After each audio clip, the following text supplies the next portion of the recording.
Assalamualaikum warahmatullahi wabarakatuh. Kembali lagi dengan saya Ahmad Rafiki, mahasiswa Prodi Ilmu Al-Quran Tafsir UIN Madura. Pada kesempatan kali ini saya akan sedikit membahas tentang sejarah Al-Quran pada masa dinasti Umayyah. Jadi yang kemarin itu pada masa era Khulafaur Rasyidin, sekarang pada masa dinasti Umayyah.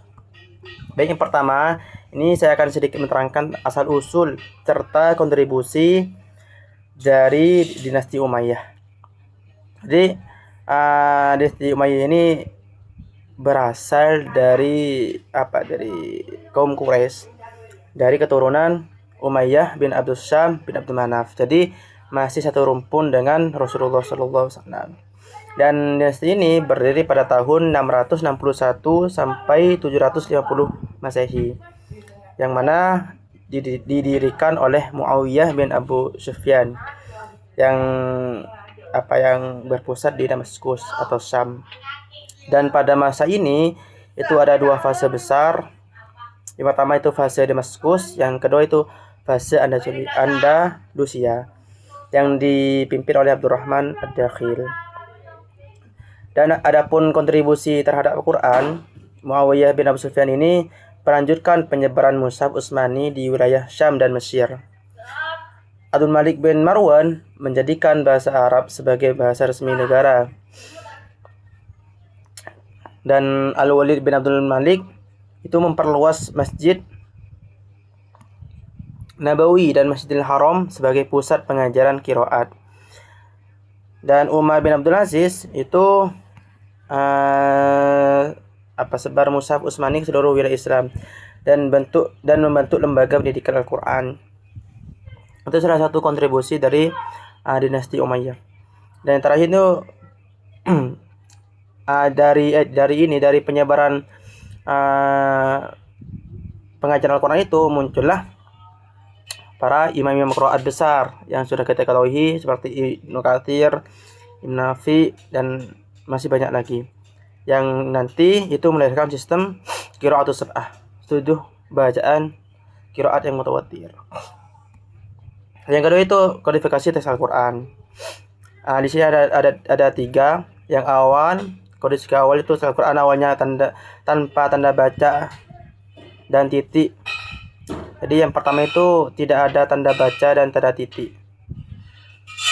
Karena sulit dibaca oleh orang-orang non-Arab, maka disuruhlah Abu Aswad Ad-Du'li untuk memperkenalkan harokat seperti fathah, kasroh, dhamma, tanwin dengan sistem titik warna. Jadi ada warnanya. Kalau fathah itu titiknya warna apa, kalau kasroh itu ada warna apa. Dan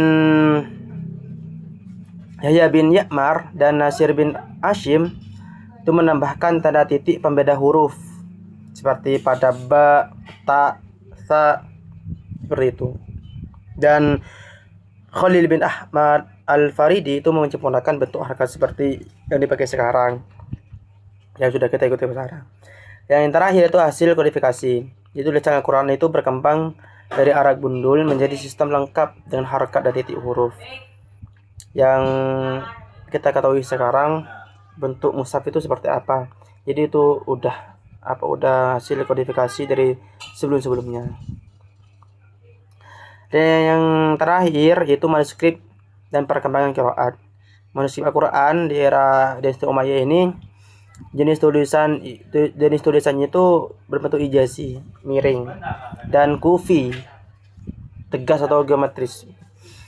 Contoh peninggalan inskripsi kufi di Dam Muawiyah ini pada tahun 58 Hijriah.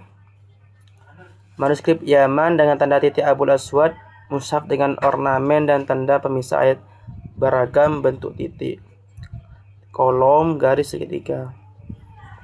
Dan perkembangan qiraat pada awal ke-2 Hijriah itu muncul banyak ahli qiraat di berbagai pusat ilmu. Di antaranya ada di Mekah, Madinah, Kufah, Basra, dan Syam. Lahirlah imam qiraat yang 7 itu. Ya, seperti Ibnu Katsir itu yang di Mekah, Ibnu Nafi ada di Madinah, Ibnu Amar di Syam, dan banyak lagi imam-imam yang 7 itu. Dan yang terakhir itu kesimpulannya, jadi masa dinasti Umayyah ini merupakan periode penting dalam sejarah perkembangan Al-Quran.